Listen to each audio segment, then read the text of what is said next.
Okay, welcome to the, I guess the very first Big Bad Toy Store Playday. And yeah, I know I've been playing it a little loose with the title Playday. What it essentially comes down to is anything that I have a pile of. You know, whether it's Marvel Legends, G.I. Joe, Star Wars Black Series, independent company, smaller company type things, or customs. But in this instance, it's the pile of Big Bad Toy Store boxes that have kind of piled up by my door over the past month or two. It's not a whole hell of a lot, but it's enough for me to go, I forgot what's in that box. So I figured I'd film this, go through the mystery, the adventure together, and see what happens. And we're gonna go from smallest to largest because that makes the most sense. That's how you would open them Christmas morning, right? Oh, well, I don't know. There were times that I shot over to the, what's the biggest one? I must know what that is. But my older adult, semi-rational brain thinks start small and go bigger. This one has the flap barely up.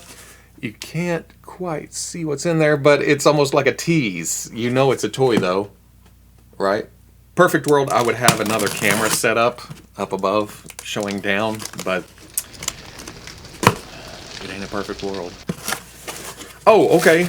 We're gonna start with something that's actually going to the custom pile. Here is the Hasbro Star Wars Black Series, Obi-Wan Kenobi Series Wandering Jedi, Obi-Wan Kenobi. I think I got all the words out. This is actually custom fodder. Although, now that I look at it, it's a pretty nice figure. I don't have this one. That's why I had to buy one. If I had already had it, I would have just pulled it off the shelf and... The figure itself is exactly what you expect from Black Series. It's a nice looking Obi-Wan Kenobi, just in different clothes. Don't get me wrong, I liked aspects of the show, I liked parts and pieces, but I never felt the need to get Obi-Wan in all his different costumes. How's this hood work? To come up and over and...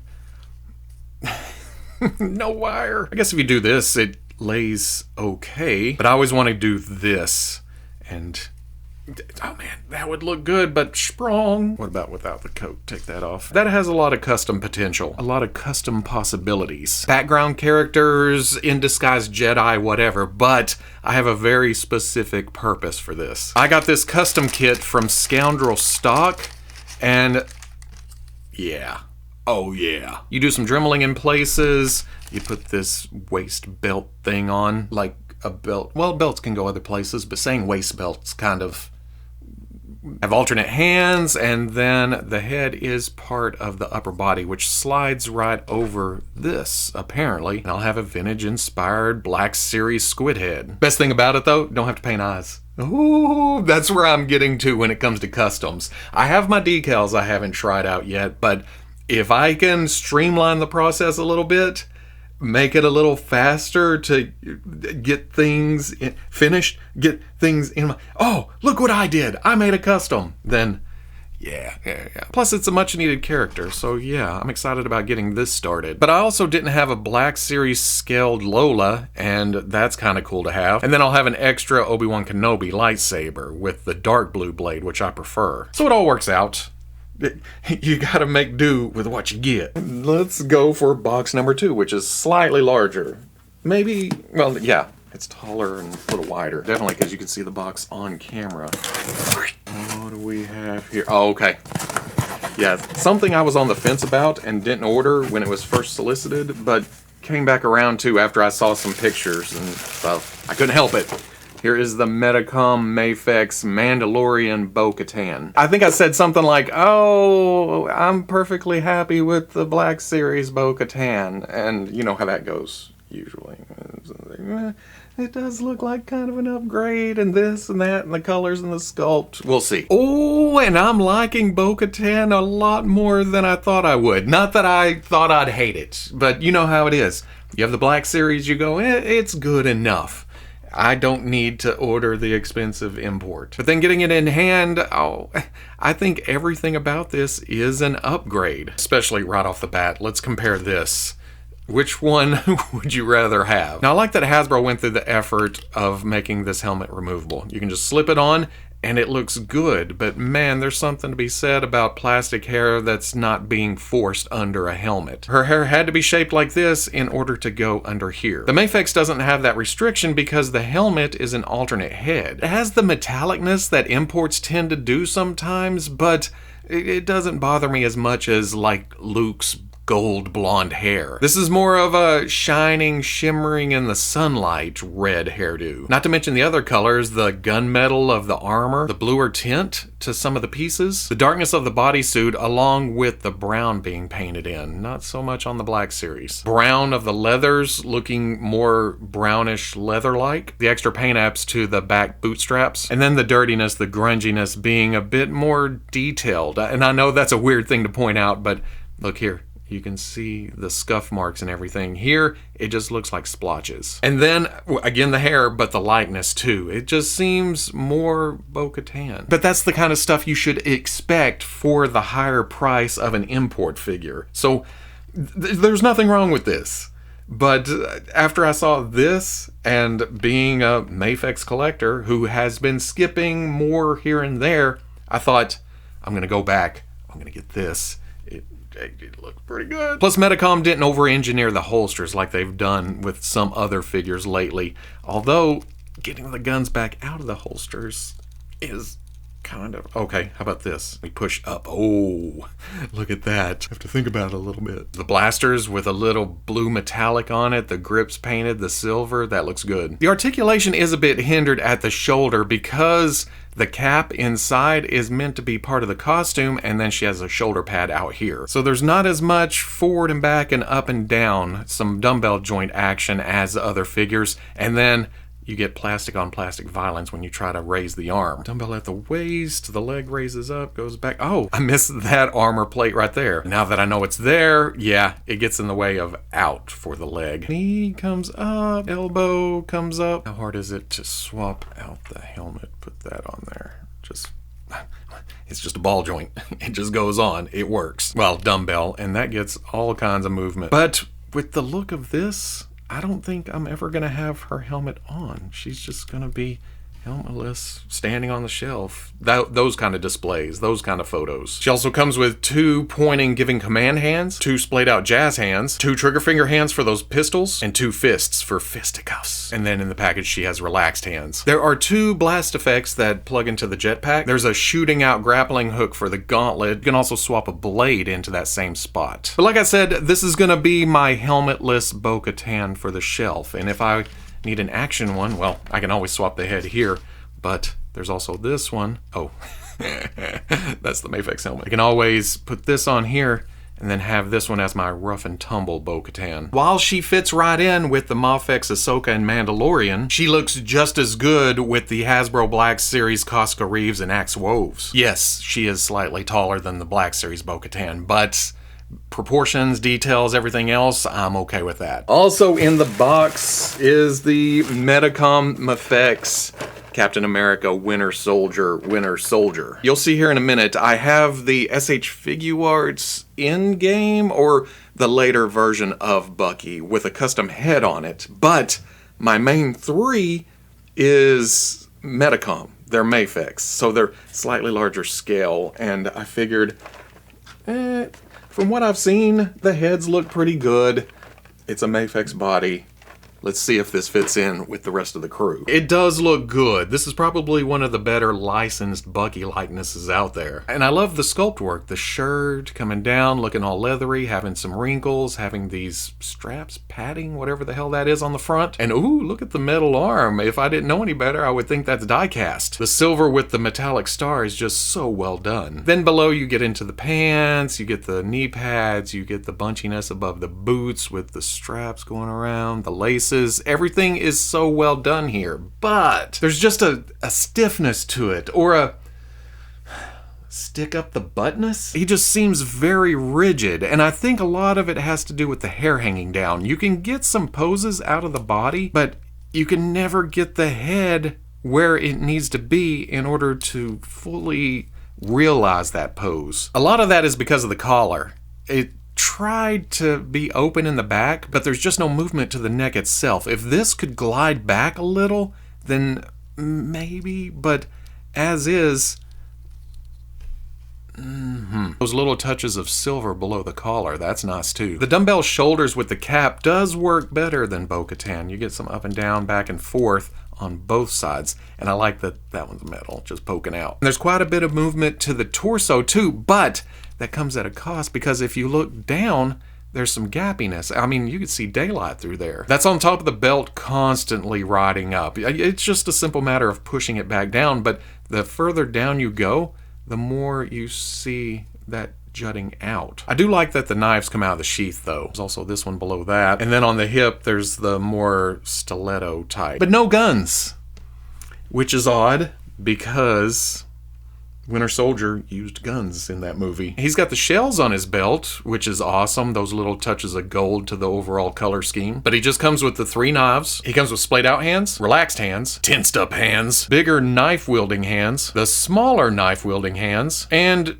trigger finger hands. Then there's also these alternate hands with these clear plastic rods attached to them. That's for the Captain America shield, which is so well done. Look at the paint job on that. Got that MCU sculpt, but all this dirtiness, just so good. On the back, there's one strap that's attached, and then there's this other piece you can plug in for putting it on his arm, or a piece that matches the other one just to have it in this position, just to have it, I don't know why. But the reason the one strap's attached, you can take those 2 rods, plug it into there, so you can do this. Oh, that looks really, really good. Then besides the unmasked Bucky head that pops off, there's half masked and there's fully masked. Since it comes with 3 heads, maybe you can take the Marvel Legends. Did I give that a custom paint job at some point? And did this get an upgrade for Falcon and Winter Soldier? I can't remember. This is an old figure. Let's see if this pops off.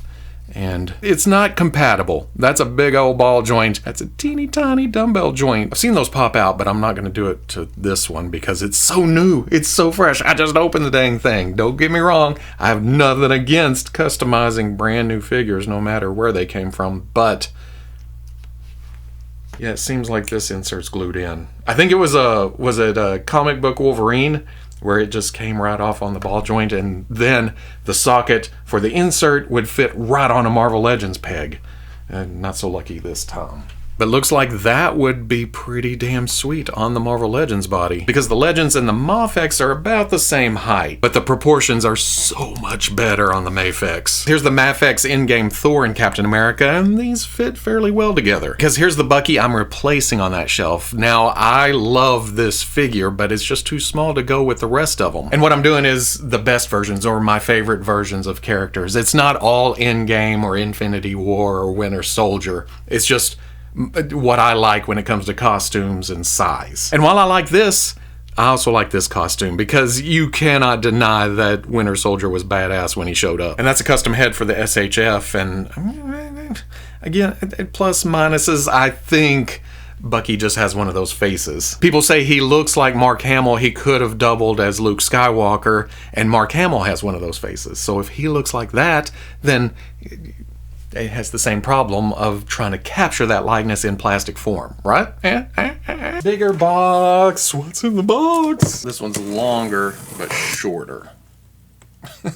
I'm describing the box now. Oh, it's different than the rest of them. Oh. I had a sneaking suspicion, but I forgot it was this specific figure. When these were first revealed, I was like, holy moly, I'm gonna have to get those because that is just amazing looking. I've never had an articulated Cringer. Has anybody? There was the one that came in Classics, but I don't.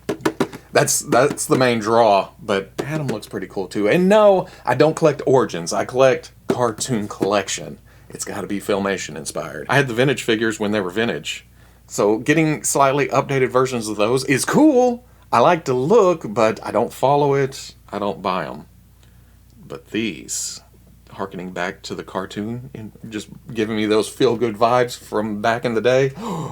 Let's get this open. Okay, that artwork on the back kicks ass. And that's a nice way to show the accessories. Sword, alternate heads, but in that same nice artwork. You're outdoing yourself, Mattel. Because there's also this artwork up here on the top flap on the front that is slightly embossed. Not enough, you can just barely feel it.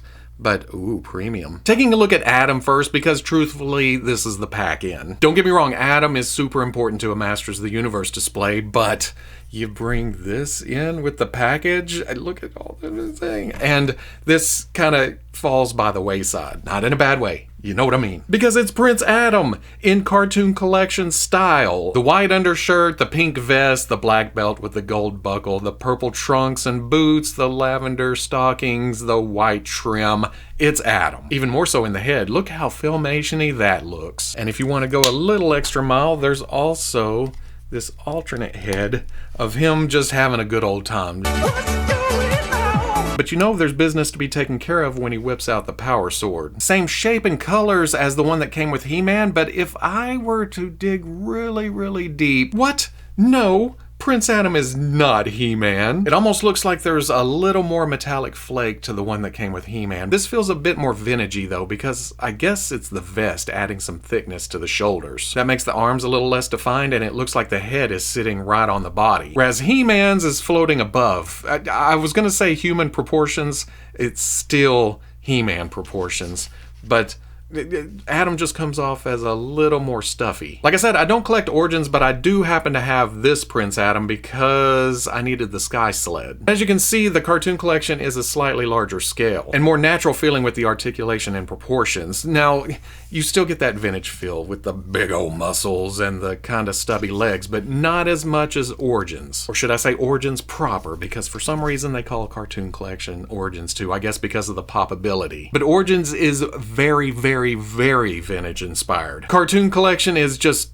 kind of very vintage toy inspired while throwing in the Filmation effects. Essentially what I would have liked to seen back in the 80s. Because remember, you watch the cartoon and then you go to buy the toys and it looks slightly off. It doesn't quite look like what you saw on the TV, but good enough because 80s and we were kids and it was like gimme. I would have loved to have these back in the day. But again, the main draw, at least for me, is Cringer, because articulated Cringer, looking all Filmation-y. What more could you ask for? Especially since Mattel went way above and beyond with the articulation. There is a hinge, or well, I guess a dumbbell joint at the top of the neck and then one down at the bottom so you could turn side to side and up and down and rotate. There's a ball at the top of the shoulder for forward and back and some in and out, and then a hinge and swivel here and a hinge and swivel here. Some dumbbell in the middle for some side to side and some arc. Wait, stop that.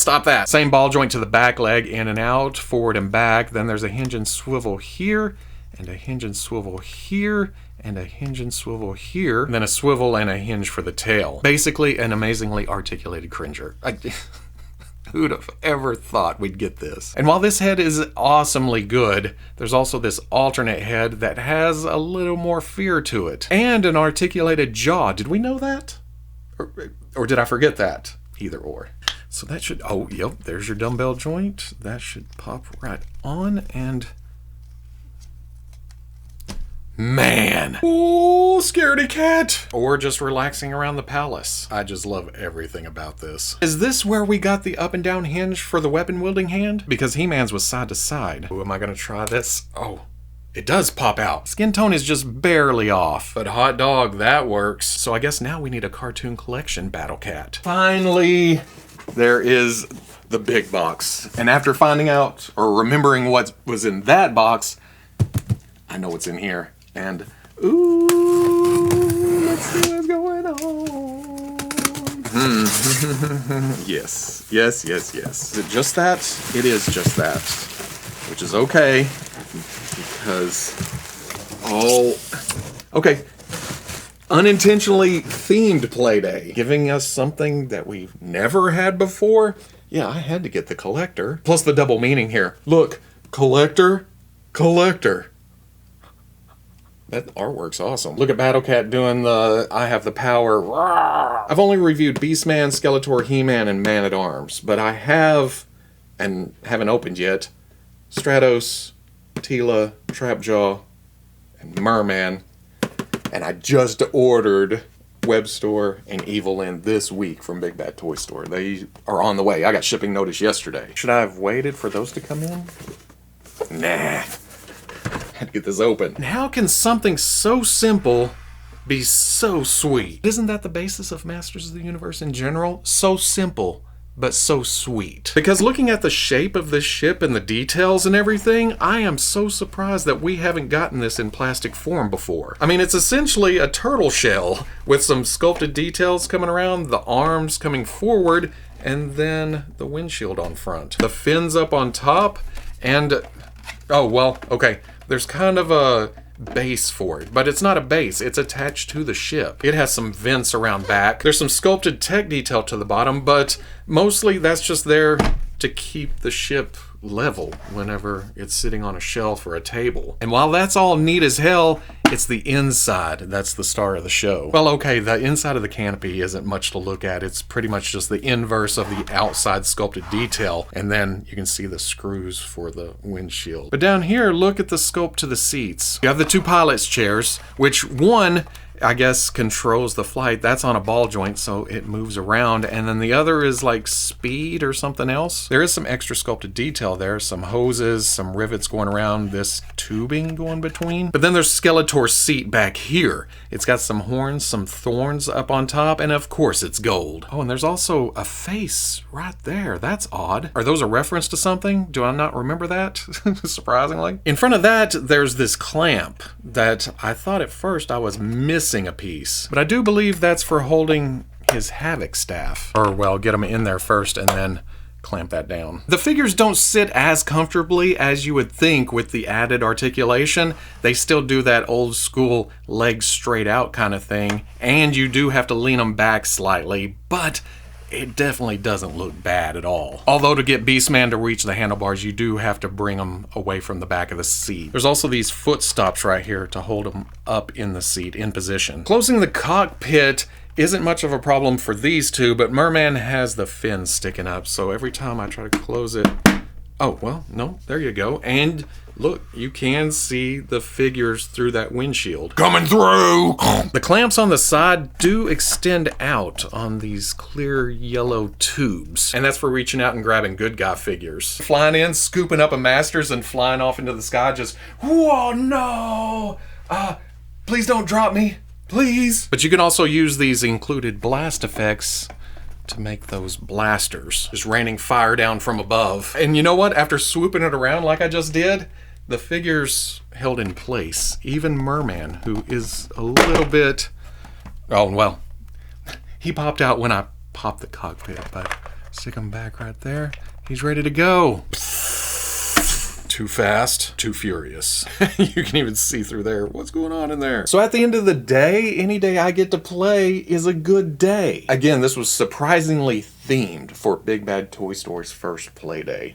I didn't plan it, I swear. I've just been waiting on that Filmation stuff, and the MAFEX stuff was late in the game. Again, I originally skipped on both of those, but hey, coming back around is not a bad thing either. I should have another play day next week, going back to the smaller companies. I have already amassed a pile of those too. Some first looks, some going back a bit, but hey, it's all playing, and that's okay. That's perfectly okay.